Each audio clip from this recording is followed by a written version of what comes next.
धनुराशि जातीय व्यक्तिशेष महिला मान प्रायतः 2021 वर्ष अत्यंत शुभमय वर्ष हम कहीं देवगुरु बृहस्पति स्थान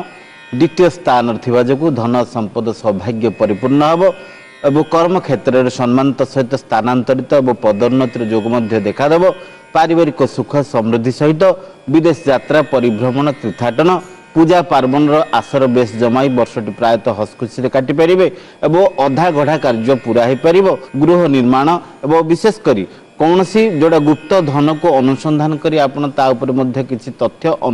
अनुसंधान करें ये सब सुजोग को नहीं प्रायतः देखा गले 2021 वर्ष आपण पे अत्यंत शुभमय वर्ष हम। धनुराशि द हीरो फ्रेंड कौन से आइडियल पर्सन आपण लाइफ रे ए वर्षर निश्चय आसवे गाइड भी करेंगे आपणकर वर्षर आरंभ में फाइनान्स घर अधिपति फाइनान्स घरे अच्छा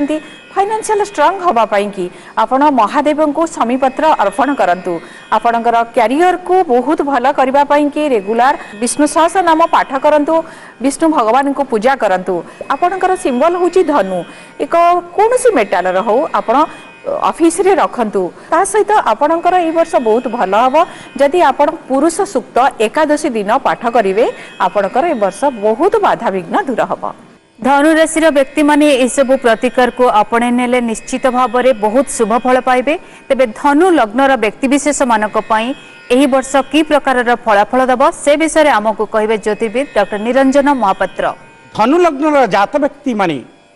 जेकोसी कार्य करेंगे से सफलता लाभ करेंगे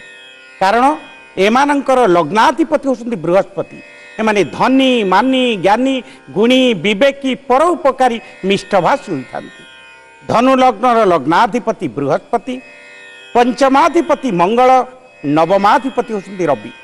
तेणुक रविंकर एवं मंगलंकर यदि प्रतिकार करती प्रत्येक मंगलवार दिन हनुमान दर्शन करने सहित प्रत्येक रविवार दिन आदित्य हृदय स्तोत्र पाठ करी सूर्य को गुड़ पानी रे तंबा पात्र अर्घ्य प्रदान करंतु विशेषकर माणिक्य 5 ରୁ 6 रति डाहण हाथर अनामिका अंगुल रे सुना मुदिरे किंबा तंबा मुदिरे धारण करंतु प्रत्येकटी कार्य सफलता लाभ करेंगे एवं प्रत्येकटी कार्य विजय लाभ करेंगे। धनु राशि सहित संलग्न थिबा नक्षत्र मानकर कौन रही फलाफल से विषय आमको विस्तृत भाव में कहे ज्योतिर्विद दीपक आचार्य महोदय। धनु राशि नक्षत्र 3टी रही उन्नीस न मूला धनु नक्षत्र अधिपति होती केतु महाग्रह